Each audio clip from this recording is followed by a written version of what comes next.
sure you understand how crucial it is for the survival of living organisms. So, in this chapter, we'll discuss the various aspects of sexual reproduction in flowers in a detailed manner. We usually associate sexual reproduction with animals, but it is just as true for flowering plants, that is, angiosperms, as it is for animals. And in angiosperms, flowers, which are morphological and embryological marvels, are the sites of sexual reproduction. Students, do you remember the four whorls of an angiospermic flower? Let us recall them together. The four whorls of a typical angiospermic flower are calyx, which consists of sepals, corolla, which consists of petals, androecium, which consists of stamens, and gynoecium, which consists of the carpels. Out of these, androecium and gynoecium are fertile and are regarded as essential whorls. Thus, we can say that the essential whorls of an angiospermic flower are directly involved in sexual reproduction. In this module, we will discuss the structures and the events in the androecium that occur before fertilization to prepare the flower for fertilization. Now, students, we have already mentioned that androecium is the collective term for the stamens.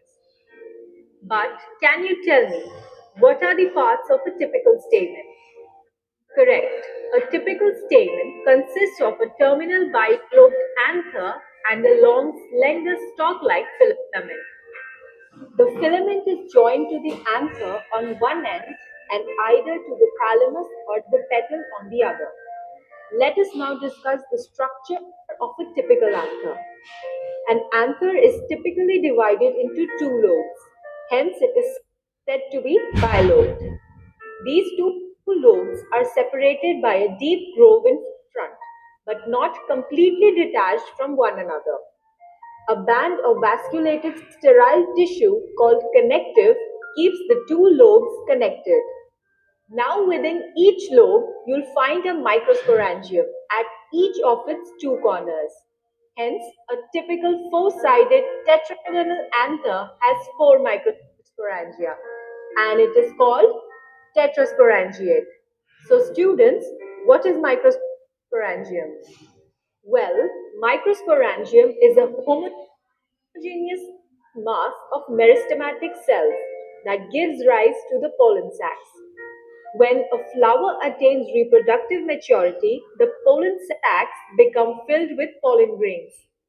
These pollen grains arise from the compactly arranged homogeneous mass of meristematic cells that occupy the center of each microsporangium and are known as primary sporogenous cells. For the microsporangia to mature into pollen grains, they require nourishment, which is provided by the innermost layer of the anther wall. This layer, which is also known as tapetum, contains cells that have a dense cytoplasm. The tapetal cells also exhibit polyploidy that they achieve by endomitosis, polyteny, or by forming a restitution nucleus. Now, the anther wall has four layers. The layers from the innermost to the outermost are tapetum, middle layer, endothecium, and epidermis. The middle layer is 1 to 3 layered, ephemeral, and degenerates at maturity. The endothecium is the fibrous layer that helps in the dehiscence of the anther due to its hygroscopic nature. The outermost layer, that is the epidermis, is single layered and protective in function. Now students, do you know how pollen grains are formed? As mentioned earlier, the primary sporogenous cells in the microsporangium give rise to the diploid microspore mother cell. Each of these microspore mother cells forms a tetrad of haploid microspores by meiosis, and this is known as microsporogenesis. During maturation, the anther dehydrates and the microspores dissociate from each other and develop into pollen grains. It is fascinating to know that pollen grains represent the male gametophyte in angiosperms. Now that we know how pollen grains are formed, students, what do you think is the structure of pollen grains? Well, pollen grains are generally spherical structures measuring about 25 to 50 micrometers in diameter. The importance of pollen grains has led to the development of palynology, a sphere of science dedicated to their study. Interesting, right? Pollen grains, like most other cells, have cytoplasm and are surrounded by a plasma membrane. But their primary characteristic feature is their two-layered cell wall, known as sporoderm. The thin inner layer of sporoderm is known as intine. Intine is a continuous layer that is made up of cellulose and pectin. Besides intine, sporoderm has a tough outer layer known as exine. The exine is composed of sporopollenin, which is one of the most resistant organic materials known. As a result, the exine can withstand high temperatures, strong acids, and alkali. It would surprise you to know that no known enzyme can degrade sporopollenin.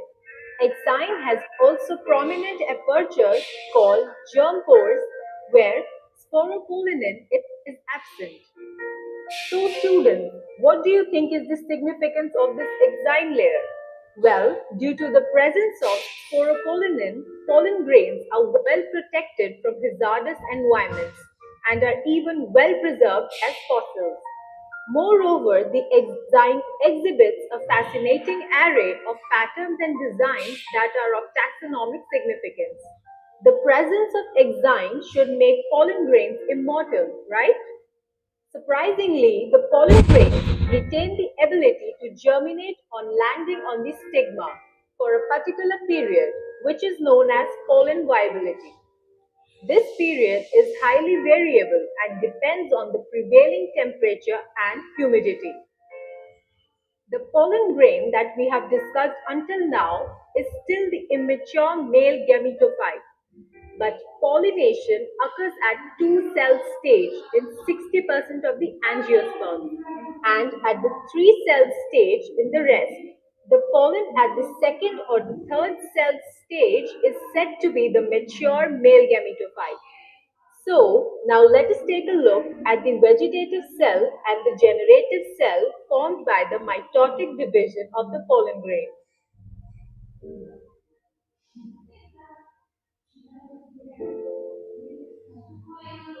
Students, did you know that pollen grains are of significance to humans as well? Since pollen grains are rich in nutrients, their consumption has been claimed to increase the performance of athletes and racehorses. Moreover, pollen tablets and syrups are also increasingly being used as food supplements.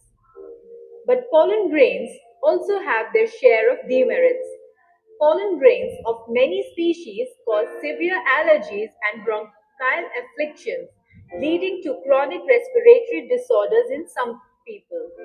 Some of the plants that cause pollen allergy are Parathenium, Amaranthus, and Chenopodium.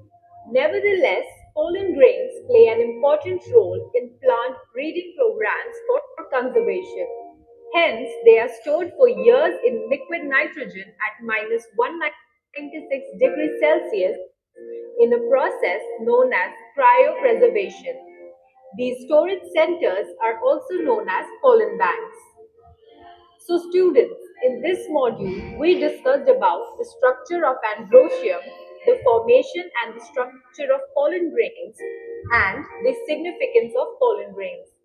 In our next module, we will discuss about the pistil, megasporangium, and the embryo sac.